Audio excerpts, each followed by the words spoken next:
Est-ce que tu résides quelque part en Europe ou en Amérique et tu te demandes, j'aimerais bien me lancer dans l'aviculture, dans l'élevage des poules, et je suis perdue dans toute la masse d'informations qui est disponible sur Internet. Je ne sais pas si je dois me lancer dans l'élevage de poules pondeuses ou bien je dois me lancer dans l'élevage de poulets de chair. Je ne sais pas comment piloter mon projet à distance.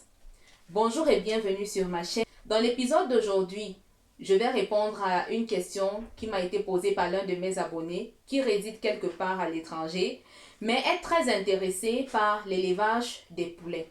Il m'a demandé quel était mon point de vue sur la question. Est-ce que ce serait plus simple de piloter un projet qui a trait à l'élevage de poulets de chair ou bien l'élevage des poules pondeuses lorsqu'on réside à l'étranger? Je suis Muriel Laetitia, passionnée d'aviculture, copropriétaire d'une ferme avicole autonome dans une région du Cameroun. Et sur cette chaîne, je partage avec toi du contenu très intéressant qui va t'aider à te lancer dans l'élevage de poulets, peu importe l'endroit où tu te trouves. Alors, si c'est la première fois que tu découvres ma chaîne, je t'encourage vivement à t'abonner pour rejoindre notre belle famille et surtout activer la cloche de notification pour ne rien manquer des prochains épisodes qui arrivent. Ici, comme je l'ai dit tantôt, je partage du bon contenu relatif à l'aviculture pour t'aider à réussir ton projet d'élevage de poulets. Alors, je vais commencer cet épisode par te donner la différence, te donner une petite vue d'ensemble sur les différentes races sur ces deux races de poulets là. Merci encore à toi Mamadou de m'avoir posé cette question et j'espère que tu trouveras une réponse dans la vidéo que je vais faire aujourd'hui. Je vais commencer par, vous voyez, j'ai pris des notes pour ne rien oublier. Je vais commencer par vous parler brièvement des poules pondeuses et aussi des poulets de chair. C'est quoi ces deux types de poules-là et quelle est la meilleure approche lorsque on entre de façon naïve dans ce business de l'aviculture? Les poulets de chair sont des poulets qui ont une génétique fantastique. Ce sont des poules hybrides, pour la plupart qu'on retrouve sur les marchés locaux en Afrique, notamment le COP 500. C'est une race de poules hybride qui a été génétiquement modifiée pour améliorer la performance.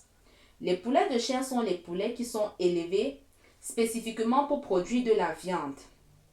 Ce sont des poulets qu'on élève généralement jusqu'à 6 à 8 semaines d'âge. À cet âge-là, ils font environ entre 2 kg et 2 kg et demi et sont prêts à être commercialisés. Ce sont des poules qui ont donc une croissance très rapide, qui prennent une nutrition particulière. D'un point de vue économique, passé les 6 semaines, si vous n'avez pas encore vendu vos poulets, ça devient un peu compliqué parce que vous continuez à nourrir les poules, mais lorsque vous allez les amener sur le marché pour les vendre, l'acheteur ne va pas prendre ça en considération. De plus, passé les 6 à 8 semaines, les poulets là, ils ne parviennent plus à supporter leur propre poids. Donc, passé ce délai, vous allez arriver à un niveau où les poules auront des problèmes de santé et tout ce qui vient avec et vous allez commencer à avoir des pertes. Si vous avez un élevage de poulets de chair, passé 6 semaines, si vous n'avez pas encore pu vendre les poules, il est intéressant d'avoir un plan B. Notamment, par exemple, posséder un congélateur où vous pourriez tuer les poules et les conserver là-bas le temps de trouver preneur pour faire des économies sur l'alimentation. Ou pensez par exemple à fumer le poulet également. Cela vous permettra d'éviter les coûts de nutrition pour vos poulets et les garder assez longtemps, le temps de trouver des clients potentiels. Voilà brièvement ce que je peux vous dire en introduction sur les poulets de chair. Venons-en maintenant aux poules pondeuses. Les poules pondeuses sont également des poules qui ont des gènes vraiment fantastiques. Mais comme vous l'aurez bien compris, ce sont des poules qui sont élevées dans le but de produire des œufs pour l'alimentation humaine, donc les œufs de table. Notez bien, des œufs de table parce que très souvent j'ai des amateurs qui confondent les œufs de table, les œufs fécondés, ça n'a rien à voir. Une poule peut pondre à tout moment.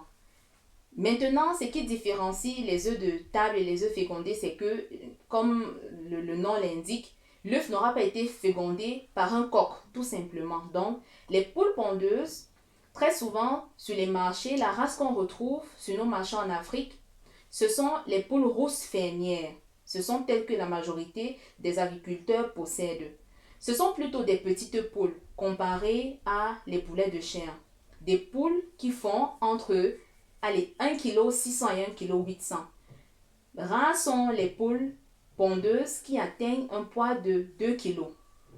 Donc, c'est un type d'élevage que l'on peut faire de manière familiale, semi-industrielle ou industrielle. Ces poulets-là mangent généralement entre 100 g à 150 g d'aliments par jour, boivent également beaucoup d'eau. Les poules pondeuses ont une espérance de vie d'en moyenne, environ 10 ans.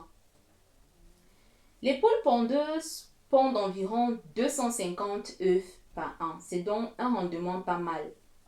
Et généralement, les poules pondeuses commencent à pondre seulement à l'âge de 5 à 6 mois. Donc, quand vous allez commencer l'élevage de poules pondeuses, ne vous attendez pas à avoir des bébés poules qui commencent à vous donner des œufs. Elles ont une espérance de vie d'environ 10 ans, mais déjà après 2 ans d'exploitation, vous allez remarquer que la ponte commence à baisser. Donc, c'est vraiment les premiers mois de sa vie que la poule pondeuse est intéressante et que le rendement suit aussi et que vous faites de l'argent. Au fil du temps, le rendement va baisser. Donc, voilà à peu près ce que je pouvais vous présenter, n'est-ce pas, en introduction sur les poules pondeuses. Je vais maintenant faire le versus. Vous proposer moi, je dirais mes pros et mes cons.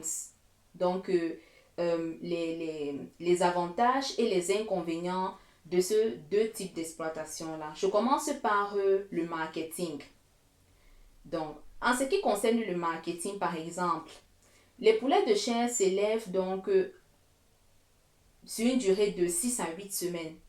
Ça veut dire que avant même de commencer la première vague de production, indépendamment du fait que vous décidez peut-être de commencer avec, que ce soit les poussins d'un jour ou que ce soit les poules d'un mois de 21 jours, vous devez au préalable trouver votre marché. Vous devez avoir en amont mené une étude de marché sérieuse. Parce que c'est vrai que l'Afrique n'a pas encore atteint son pic de production. C'est-à-dire que l'offre jusqu'à présent est très inférieure par rapport à la demande qu'il y a sur le marché pour les poulets de chair. Mais jusque-là, ne vous imaginez pas que cela veut dire que vous allez lancer l'élevage et qu'il y a une masse de personnes qui vous attendent au marché pour acheter vos poules. Parce que chaque éleveur a son réseau de distribution. Et pour avoir un réseau de distribution important, il faut du temps. Ce sont des trucs qui se construisent dans le temps.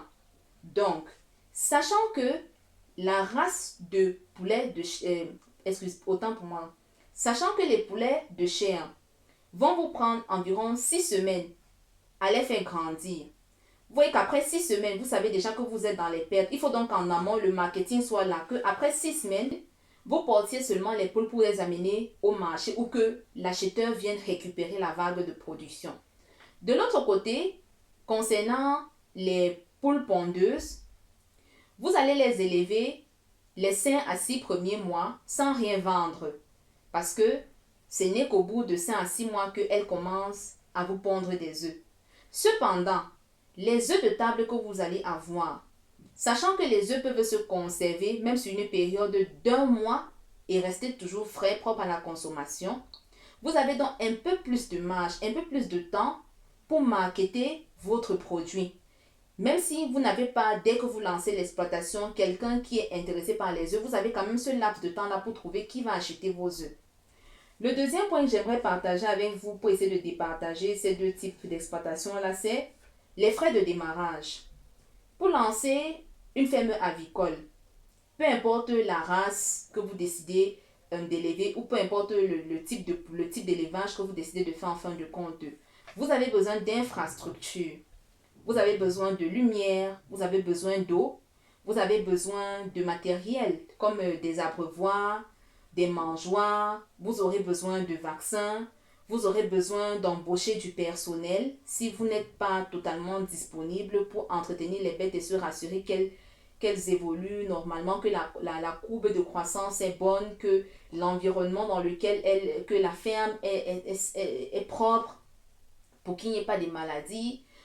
Donc, tout ça là font à ce que l'exploitation des poulets de chair peut se faire de manière un peu plus simple que celle des poules pondeuses.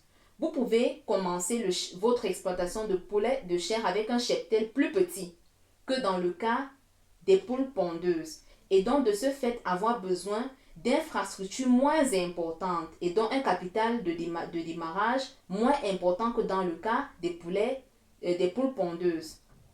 Concernant les poules pondeuses, pour commencer, il serait intéressant d'avoir un cheptel d'environ 200 à 500 bêtes pour que le business soit même un tout petit peu rentable dès le départ, n'est-ce pas? Et aussi du fait que ces poules-là, contrairement aux poulets de chair que vous gardez seulement 6 semaines, après vous envoyez au marché, donc vous avez peut-être un capital de démarrage qui est pour tel nombre de spécimens, vous savez que vous investissez ce capital pour 6 semaines, 6 à 8 semaines, vous vendez les poules et vous recommencez au début. Du côté des poules pondeuses, vous allez garder les poules déjà les 6 premiers mois sans rien vendre parce qu'elles ne sont pas encore en phase de ponte. Et quand elles commencent à pondre, vous allez toujours les garder jusqu'à les 2 à 3 ans que la productivité va commencer à décroître progressivement. Vous allez toujours avoir ces bêtes-là. Vous imaginez donc bien que les frais de démarrage sont plus importants. Parce que déjà, du fait que les premiers mois, vous ne vendez rien, il faudra vous rassurer que vous avez assez de capital. Parce que vous n'aurez pas de cash flow, que vous avez assez de capital pour nourrir ces bêtes, pour les vacciner, pour avoir accès à l'eau, à l'électricité, avoir des bâtiments salubres pour les accueillir. De plus, concernant les poulets de chair, la prise de risque est moins importante parce que vous pouvez commencer avec un petit cheptel, expérimenter, corriger vos erreurs, même si vous faites face à des maladies. Il y a une maladie qui est très ravageuse là dans les fermes avicoles, c'est la maladie de Newcastle. Supposons que vous avez même affaire à une maladie comme ça qui très souvent décime quand même même jusqu'à 90% de votre exploitation. Si vous avez commencé par les poulets de chair, vous avez le temps d'apprendre, de vous remettre de vos blessures, de recommencer parce qu'en fin de compte, vous avez ces spécimens que vous avez seulement pour 6 semaines, 6 à 8 semaines. Au-delà, vous pouvez fumer comme je vous ai conseillé ou bien avoir un congélateur, vous allez les mettre là-bas et distribuer progressivement. Du côté des poules pondeuses, le risque est bien plus grand parce que vous commencez cet élevage-là, pendant 5 à 6 mois, vous n'avez aucun cash flow. Et même passer au-delà, vous allez garder les mêmes spécimens sur 2 ans, 3 ans. Parce que c'est au-delà de là que vous allez renouveler peut-être le cheptel parce que la productivité va commencer à baisser. Vendre aussi les poules, ce qui va vous ramener de l'argent. Mais pendant tout ce processus, le risque est très grand, le risque de maladie, le risque de perte, et etc. Donc, pour quelqu'un qui est risk averse, pour quelqu'un qui n'aime pas les risques, je conseille de commencer par l'élevage de poulets de chair. Et pour quelqu'un qui souhaite également avoir un retour sur investissement, du cash flow rapidement, de la liquidité, je conseille également de commencer par l'élevage de poulets de chair. Pour quelqu'un qui est plus intéressé sur le long terme, sur une rentabilité sur le long terme, je conseille fortement de faire l'élevage de poules pondeuses parce que c'est bien plus rentable sur la durée. Passez les 2 à 3 ans, quand la productivité en œufs va baisser, vous allez également vendre les poules pondeuses là elles-mêmes et vous faire de l'argent. Le dernier point, c'était quoi?